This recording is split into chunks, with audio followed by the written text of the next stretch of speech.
स्वागत है यीशु मसीह की प्रेजेंस में। आमीन। अपने पड़ोसी को बोलो, तेरी जिंदगी के आसपास वो लोग एक छवि हैं तेरे साथ परमेश्वर के संबंधों की। जब आप परमेश्वर के साथ जेन्युइन रिलेशनशिप में होते हैं तो वो आपको जेन्युइन फ्रेंड्स, जेन्युइन हेल्पर्स और जेन्युइन लोग देता है जो आपके साथ चल सके। और अगर आपकी रिलेशनशिप परमेश्वर के साथ फेक है, उताव चढ़ाव वाली है, कम विश्वास वाली है, तो आपके आसपास के लोग भी जो आपकी लाइफ में होंगे वैसे ही होंगे। कुछ लोग परमेश्वर के साथ गेम्स खेलते हैं। वो बोलते जब मैं चर्च में हूं मैं एक विश्वासी हूं, लेकिन जब मैं अपने काम में चला जाता हूं मैं एक बिजनेसमैन हूं। मेरी बिजनेस लाइफ और मेरी स्पिरिचुअल लाइफ दोनों अलग अलग है, और मैं जिस तरह से मर्जी बिजनेस कर सकता हूं। उसमें मुझे झूठ भी बोलना पड़ता है, उसमें मुझे थोड़ा बहुत हेरा फेरी भी करनी पड़ती है। और इसीलिए आपके आसपास के लोग भी वैसे ही होते हैं, क्योंकि जैसे वो निराशा जो आप परमेश्वर की लाइफ में बोते हैं आपको काटने को मिलती है आपके अपने लोगों से जो आपके आसपास है। जब परमेश्वर के साथ हम एक जेन्युइन, एक असली, एक रिलेशनशिप में होते हैं तो परमेश्वर भी हमें हमारी लाइफ में असली लोग देता है। फिर आपका पति आपको फेक प्यार करने वाला नहीं होगा कि आपको मुंह पर जानू जानू बोलकर बाहर एक जानू रखी होगी। आप समझ रहे मेरी बात? हम जो कुछ भी परमेश्वर के साथ करते हैं उसका बदला हमें अपनी लाइफ के आसपास मिलता है। उसने कहा तू जब गुप्त में जाकर प्रार्थना करेगा मैं पब्लिक में उसका रिवॉर्ड दूंगा। तू प्रार्थना तो गुप्त में ही करेगा, लेकिन उसका रिवॉर्ड मैं पब्लिकली तुम्हें दूंगा।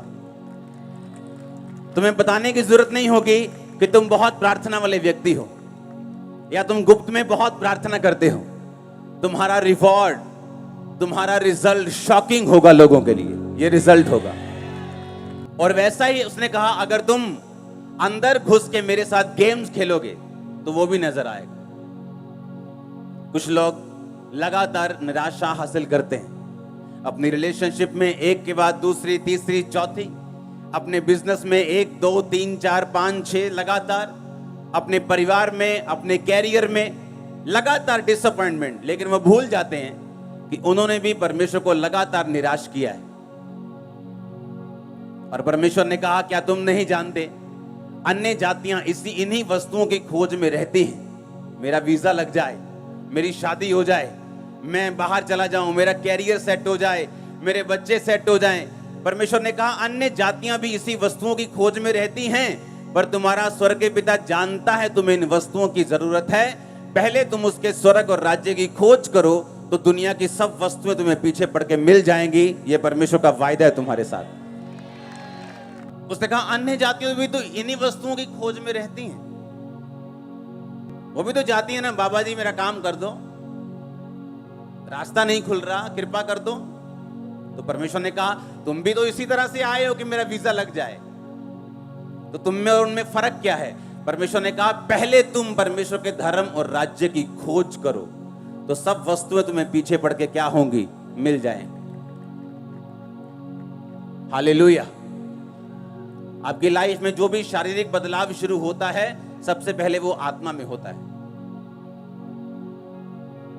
जब आप आत्मा में माहौल चेंज कर लेते हैं तो शरीर में माहौल चेंज कर लेते हैं। जब आप आत्मा में बदलाव देख लेते हैं तो शरीर में अपने आप बदलाव दुनिया में आना शुरू हो जाता है।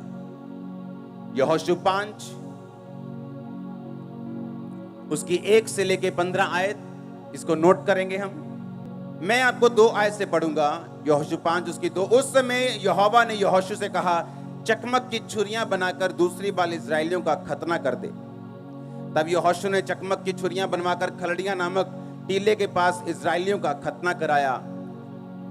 यहोशू ने जो खतना कराया उसका कारण यह है कि जितने युद्ध के योग्य पुरुष मिस्र से निकले थे वो सब मिस्र के निकलने पर जंगल के मार्ग में मर गए थे। जो पुरुष मिस्र से निकले थे उनका सबका खतना हो चुका था, परंतु जितने मिस्र के निकलने पर जंगल के मार्ग में पैदा हुए थे उनमें किसी का खतना ना हुआ था। हालेलुया। जब खतना हो गया तो 9 आयत में लिखा, तब यहोवा ने यहोशू से कहा, तुम्हारी नाम धराई जो मिस्रियों में हुई है उसे मैंने आज दूर किया है। इस कारण उस स्थान का नाम गिलगाल पड़ा। सब बोलो आमीन। परमेश्वर ने कहा इनका खतना कर दो। पुराने नियम में खतना जरूरी था, तो बाइबल कहती है जब उनका खतना हुआ तो परमेश्वर ने कहा, आज मैंने तुम्हारी नाम धराई मिस्र में से क्या की है? दूर की है। इसका मतलब मिस्र में अभी भी उनकी नाम धराई थी। ले चले गए यहोवा दे कोल, की मिलिया इन्हां नूं? हाले भी धक्के खांदे जंगलां च, काम ते हले होया नहीं इन्हां दा। लेकिन काम इसलिए नहीं हुआ क्योंकि उन्होंने परमेश्वर के वचन को क्या नहीं किया था? पूरा नहीं किया था। परमेश्वर के वचन में लिखा था कि हर एक इजरायली खतना करवाएगा और उनमें से कोई भी खतने वाला नहीं था।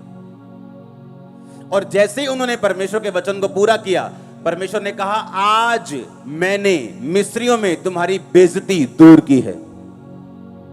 जब आप स्पिरिट में चलते हैं, आत्मा में चलते चलते, जब आप परमेश्वर की एक्सपेक्टेशन, जो परमेश्वर चाहता है, जो परमेश्वर आपसे एक्सपेक्ट करता है, जो वो आपसे चाहता है कि आप करें, जब आप पूरी कर लेते हैं, आपका जो आसपास का माहौल है वो एकदम से चेंज हो जाता है। आपको नहीं मालूम होगा कि कौन सा आपका रिश्तेदार कब उसका दिमाग बदल गया और उसने आपको कहना शुरू कर दिया, यार मैं चर्च जाऊंगा। आप मेरी बात समझ रहे कि नहीं? आपको इसका प्रोसीजर मालूम नहीं, आपको कैसे हुआ ये मालूम नहीं। कैसे मेरे परिवार ने कह दिया, जो एक दिन विरोधी था, कि हम बपतिस्मा लेना चाहते हैं, कैसे हो गया? प्रोसीजर मालूम नहीं, तरीका मालूम नहीं, लेकिन ये मालूम है कि हुआ कैसे, कैसे हुआ ये नहीं पता कि दिमाग में क्या आया, लेकिन डाला किसने? परमेश्वर ने। और डाला कब? जब उसके वचन को पूरा किया गया। पहले भी समुद्र 2 भाग हुआ और बाइबल कहती है इस खतने से पहले जब वो जा रहे थे एक जगह तो नदी पार करनी जरूरी थी। तो जिस तरह समुद्र 2 भाग हुआ था, यहोशू ने नदी 2 भाग की थी, पता है कि नहीं? और वो भी उस टाइम में जब बाढ़ वाला टाइम था, बारिश वाला टाइम था और नदियां ओवरफ्लो बहती थी।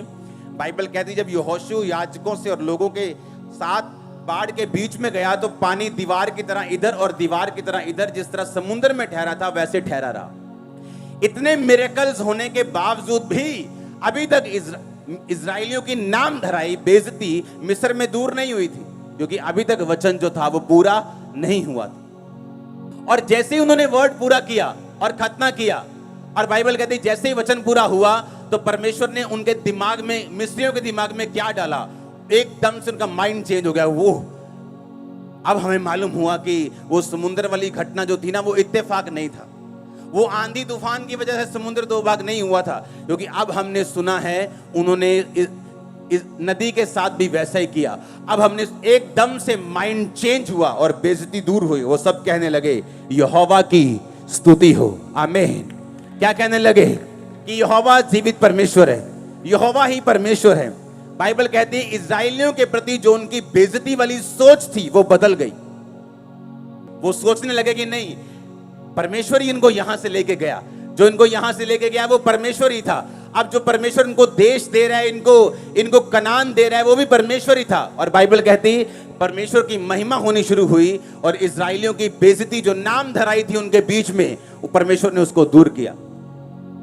आप जैसे ही परमेश्वर में आते हैं, आप परमेश्वर के वचन को पूरा करना शुरू करते हैं, आप परमेश्वर की एक्सपेक्टेशन को पूरा करना शुरू करते हैं, जो लोग आपकी निंदा करने वाले होते हैं, जो लोग आपको पीछे खींचने वाले होते हैं, एक दिन खुद मानने लगते हैं कि तुम सही जगह पे थे, तुम परमेश्वर की संतान हो, हमें भी लेके जाओ, हम भी जाना चाहते हैं। Hallelujah, hallelujah.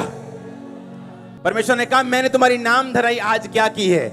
आज मैंने तुम्हारी नाम धराई, तुम्हारी बेइज्जती को मैंने दूर किया है। उसके वचन को मानने का फल बड़ा है, बहुत बड़ा है।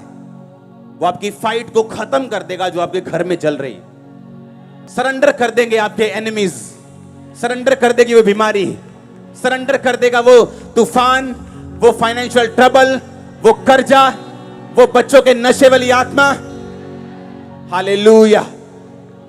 आपको परमेश्वर के साथ चलना है।